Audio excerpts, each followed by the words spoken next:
మనోజ్, నువ్వు నా బిడ్డవి. లక్ష్మీ ప్రసన్న, విష్ణువర్ధన్ బాబు, మనోజ్ కుమార్. నిన్ను ఎలా పెంచానురా నేను? అందరికంటే నిన్నే గారాబంగా పెంచానురా. నీకే ఎక్కువ ఖర్చు పెట్టి చదివించాలని ప్రయత్నం చేశానురా. నువ్వు ఏది అడిగినా నేను నీకు ఇచ్చానురా. కానీ ఈ రోజున నువ్వు చేస్తున్న పని బిడ్డల గుండెల మీద తంతారంటారే, అలా తన్నేవరా. మనసు ఆవేదనతో కింగిపోతుందిరా. నేను మీ అమ్మ ఏడ్చుకుంటున్నావురా. జర్నలిజం ఉన్నది లేనిది, లేనిది ఉన్నట్టు రాస్తున్నారా. నువ్వు నన్ను కొట్టడం ఏంట్రా? నా బిడ్డ నన్ను తాకలా. ఇద్దరం ఘర్షణ పడ్డాం కొన్ని కారణాల వల్ల. ప్రతి ఫ్యామిలీలోనూ ఉంటాయిరా ఇవి. లేనివాడు ఎవరైనా ఉంటే ప్రపంచంలో ఒకరున్నారేమో, 1% ఉంటుందేమో. అటువంటి వాళ్ళ ఇంటికి వెళ్ళి కాళ్ళు గడిగి నిద్ర పూసుకోవచ్చు. భారత భాగవత రామాయణాలు చూశావు కదరా. ఏమిటిది? మీ అమ్మ ఎంత కుమిలిపోతుంది ఈ రోజున హాస్పిటల్ చేరింది. నీ వల్ల హాస్పిటల్ చేరుతాను. చూడు మనోజ్, నీకు అన్నీ ఇచ్చినా ఈ రోజున నువ్వు నా గుండెల మీద తనడమే కాకుండా అపకీర్తి తీసుకొచ్చావు. ఏదేదో రాశావు, ఏదేదో చెప్తున్నావు.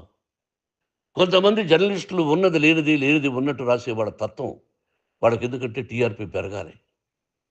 ఇది వాళ్ళ నైజం. మనం మార్చలేము. వాళ్ళందరి మీద మన కోర్టుకు వెళ్ళలేము. వాక్ స్వాతంత్రం అంటారు, ప్రజాస్వామ్యం అంటారు. ప్రజాస్వామ్యంలో కూడా కొన్ని హద్దులు ఉన్నాయి. ఇది నీకు తెలుసు అనుకున్నా. ఎంత మంచి నటుడివి నువ్వు. నీ భార్య మాటలు విని తాగుడుకు అలవాటు పడిపోయావు. వింటున్నావా మనోజ్? ఎవరిని నమ్మాలో ఎవరిని నమ్మకూడదో పరిస్థితి తీసుకొచ్చావు. విద్యాలయాలు ఎంత గొప్పవిరా.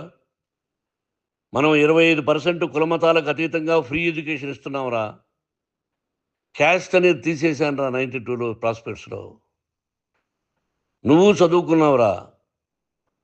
అక్కడ చదువుకున్న బిడ్డలు ఐఏఎస్, ఐపీఎస్ అయ్యారురా.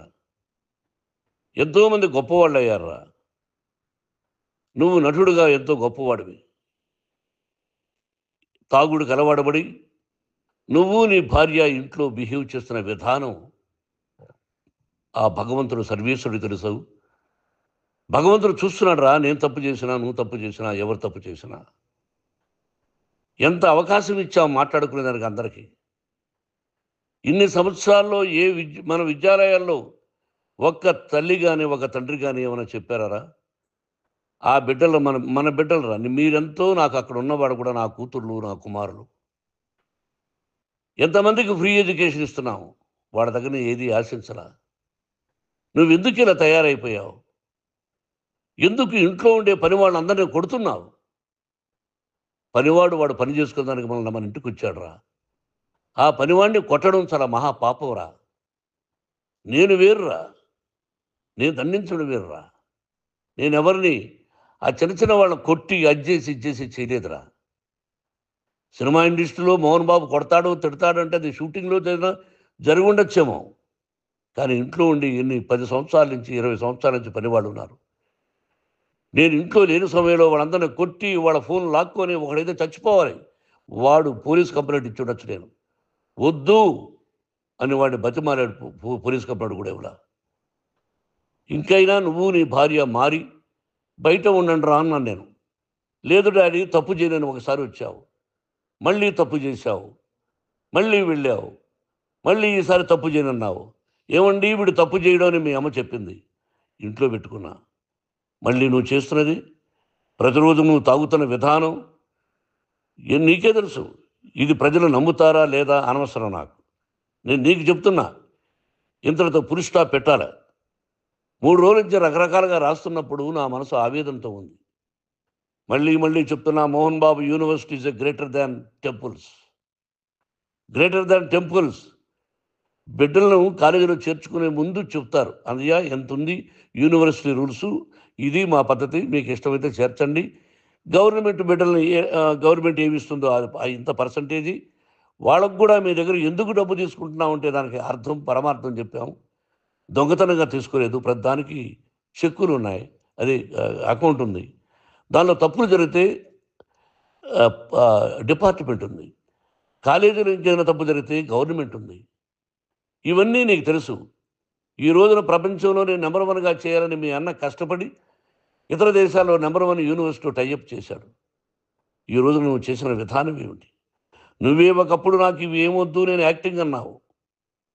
ఈ రోజున ఏం చేస్తున్నావు? విద్యాలయాల మీద పడ్డావు. తల్లిదండ్రులు చాలా గొప్పవాళ్ళురా.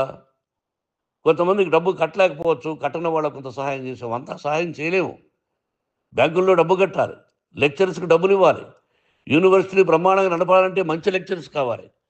ఇవన్నీ తెలిసి చేస్తున్నావురా 32, 33 సంవత్సరాల నుంచి. అది పక్కన పెడితే అందరినీ కొట్టడానికి వస్తావు. మీ అన్నం తిడతావు. ఒక వ్యక్తి వినయ్ గారనే ఆయన వ్యక్తి హెల్ప్ చేయడానికి వస్తే ఆ వినయ్ ఎవరు లజ్జాగుడికి చంపేస్తాను వాడు అన్నావు. ఇవన్నీ ఎంత తప్పురా? అంటే మీ నాన్నగారికి ఎవరు సహాయం చేయడానికి వస్తే వాళ్ళందరినీ లజ్జాగుడుకులు అంటావు. చంపేస్తానంటావు. మీ అన్నను చంపేస్తానన్నావు. చంపరా చూద్దాం మీ అన్న నేనే అన్నా. తాకరా నీ ధైర్యం ఉంటే అన్నా. ఎంతమందిని చంపాలనుకుంటున్నావు? ఎంతమందిని చేయాలనుకుంటున్నావు? నువ్వు ఏం సాధించాలనుకుంటున్నావు? ఆలోచించుకో. ఈ ఇంట్లోకి అడుగు పెట్టడానికి నీకు అధికారం లేదు. ఇది నా కష్టార్జితం. మా నాన్నగారు 10 రూపాయలు 10 పైసలు కూడా ఇవ్వలేదురా. మంచి జన్మనిచ్చాడు మా నాన్నగారు. మద్రాసుకు వెళ్ళి వీధుల్లో అడుగు తిన్నానురా. ఒక పూట కూడా భోజనం లేకుండా అడుగు తిన్నానురా. న్యాయంగా మోహన్ బాబు తిడతాడు కొడతాడంటారు కానీ మోసగాడని అనలేదురా. నీట్ పార్లమెంటేరియన్గా బయట వచ్చానురా. నువ్వు నా పరువు ప్రఖ్యాతులు మంట కలిపావు. ఏమిటి నేను చేసిన అన్యాయం? నీకు జన్మనిచ్చాను. అదా నేను చేసిన పాపం. అందుకే ఇది నా ఇల్లు అన్నావు నువ్వు. నీ ఇల్లు కాదు. నీ కష్టార్జితంతో నువ్వు సంపాదించుకున్న ఇల్లు నీది. ఇది నా డబ్బు, నా కష్టార్జితం. నా కష్టార్జితంలో నేను పిలిస్తేనే మీరు ఇంట్లోకి రావాలి. అటువంటిది పోగొట్టుకున్నావు నువ్వు. ఆస్తులు అంటావా? ముగ్గురికి సమానంగా రాయాలా లేదా అది నా ఇష్టం. ఆస్తులు ఇస్తానా, లేకపోతే గంగపాలు చేస్తానా, లేకపోతే ఎవరికైనా దానధర్మాలు చేస్తానా, అది నాకు సంబంధించిందిరా. నా కష్టార్జితం రా. మీరు చేస్తున్న విధానం గుణగణాలు కావాలరా. మందు తాగచ్చురా. ఎంత తాగాలి? నేను కూడా 1 or 2 పెగ్స్ తీసుకుంటా. ఇది తప్పు కాదు, జనానికి తెలియాలి. నా డబ్బు ఇది. తాగి ఎవరిని కొట్లా.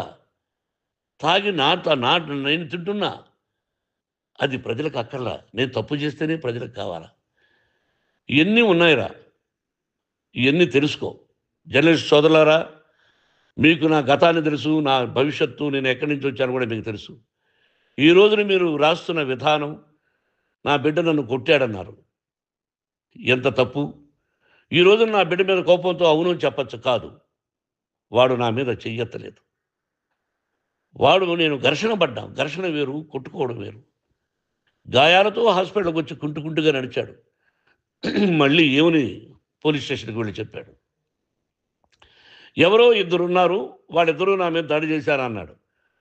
నా ఇంట్లో పనిచేస్తున్న వ్యక్తుల గురించి పోలీస్ స్టేషన్కి వెళ్ళి చెప్పవలసిన అవసరం అతనికి లేదు, హక్కు లేదు. పోలీస్ డిపార్ట్మెంట్ కూడా తెలుసుకోవాల్సిన విషయం. నా ఇంట్లో ఉండే వర్కర్స్ మీద నేను కంప్లైంట్ ఇవ్వాలి. నువ్వు పర్మిషన్ లేకుండా నా ఇంట్లోకి నువ్వు చొరబడి ఈ ఇల్లు నాదంటూ ఇంట్లో పనిచేస్తున్న వర్కర్స్ మీద కంప్లైంట్ ఇచ్చావు. అది ఎంతవరకు పోలీసు న్యాయమో రూల్సో చూద్దాం. పోలీస్ డిపార్ట్మెంట్ ఇంటికి వచ్చింది. వాళ్ళకి రాశాను ఉత్తరం. అయ్యా, నేను సీనియర్ సిటిజన్ని, నాకు రక్షణ లేకుండా ఉంది. నా బిడ్డ వల్ల నా ఇంట్లో నుంచి నా బిడ్డను పంపించేసి ఇది నా ఇల్లని. వాళ్ళు నాకు సమాధానం ఇవ్వలేదు. ఇవ్వకపోగా ఎవరిని పట్టించుకోలేదు. ఇప్పుడు పోలీసు వాళ్ళు వచ్చి ఏమండి రూల్స్ ప్రకారం నా బిడ్డ ఇంటికి రాకూడదంటే మాకు హయ్యర్ డిపార్ట్మెంట్, హయ్యర్ అథారిటీ వాళ్ళు ఫోన్ చేశారు. మీరు ఎవరిని స్టాప్ చేయొద్దండి, బయట నుంచి ఎవరైనా వస్తే వాళ్ళని స్టాప్ చేయండి అన్నారు. 2 రోజుల నుంచి 10 మంది 20 మంది వస్తున్నారు. వాళ్ళు అలా చూస్తూ నిలబడ్డారు. వాళ్ళు ఫోటోలు తీసుకున్నారు. వాళ్ళ మీద మళ్ళీ వదిలేస్తున్నారు. ఎవరిని నిందించాలి? But I give respect to the police department. వాళ్ళకి ఎవరు ఏ అధికారి ఫోన్ చేశాడో, ఆ అధికారికి ఏ పొలిటీషియన్ చేశాడో అది వాళ్ళకే వదిలేస్తున్నా. కాబట్టి వాళ్ళు పోలీస్ కంప్లైంట్ ఇచ్చినా కూడా మేము సంబంధం లేదని అంటున్నారు కాబట్టి నేను నా బిడ్డను నిన్ను నాపు చేస్తున్నా. నువ్వు ఇంట్లోకి వచ్చే అధికారం నీకు లేదు. నువ్వు వచ్చి నీ బిడ్డను తీసుకెళ్ళు. సంతోషం. నువ్వు రాలేదు, నీ బిడ్డను జాగ్రత్తగానే చూసుకుంటావు. Take care your daughter, that's all. మీ అమ్మ హాస్పిటల్లో అడ్మిట్ అయింది. రేపో ఎల్లుండో మీ అమ్మను పిలిపించి బాగైన తర్వాత ఇదిగో నువ్వు నీ కొడుకు బిడ్డను తీసుకెళ్ళి వాడికి అప్పచెప్పని చెప్తాను పోలీసు వాళ్ళ ఆధ్వర్యంలో. ఇది 100% జర్నలిస్టు సోదరులారా, పులి స్టాప్ పెట్టండి. మీకు కుటుంబాలు ఉన్నాయి, మీ యజమానులకు కుటుంబాలు ఉన్నాయి. మీ కుటుంబాల విషయాలు, మీ యజమానుల కుటుంబాల విషయాలు మేము ఎవరు జోక్యం చేసుకోవాలా. మేము నటీనటులం. మాది తప్పుంటే నటుడుగా నన్ను ఫెయిల్యూర్ అని రాయండి, నా నటన బాగలేకపోతే రాయండి. బట్ ఇంటి లోపల సందులో నుంచి చూస్తూ తప్పు చేస్తున్నామని ఉన్నది లేనిది లేనిది ఉన్నట్టు రాయకండి. మీకు నా హృదయపూర్వక నమస్కారాలు. ఇన్ని రోజులు హృదయపూర్వకంగా ఎంకరేజ్మెంట్ చేశారు. ఆ ఎంకరేజ్మెంట్కు నమస్కారం చేసుకుంటూ I love you all. I love you police department. మీరు న్యాయంగా ధర్మంగా నడుచుకోండి, ఎవరికి తొత్తుల్లాగా ఉండొద్దండి అని మనవి చేసుకుంటూ నేను సెలవు తీసుకుంటాను. Thank you very much for all the journalist. ఇక్కడ పులి స్టాప్ పెట్టండి, పులి స్టాప్ పెట్టండి.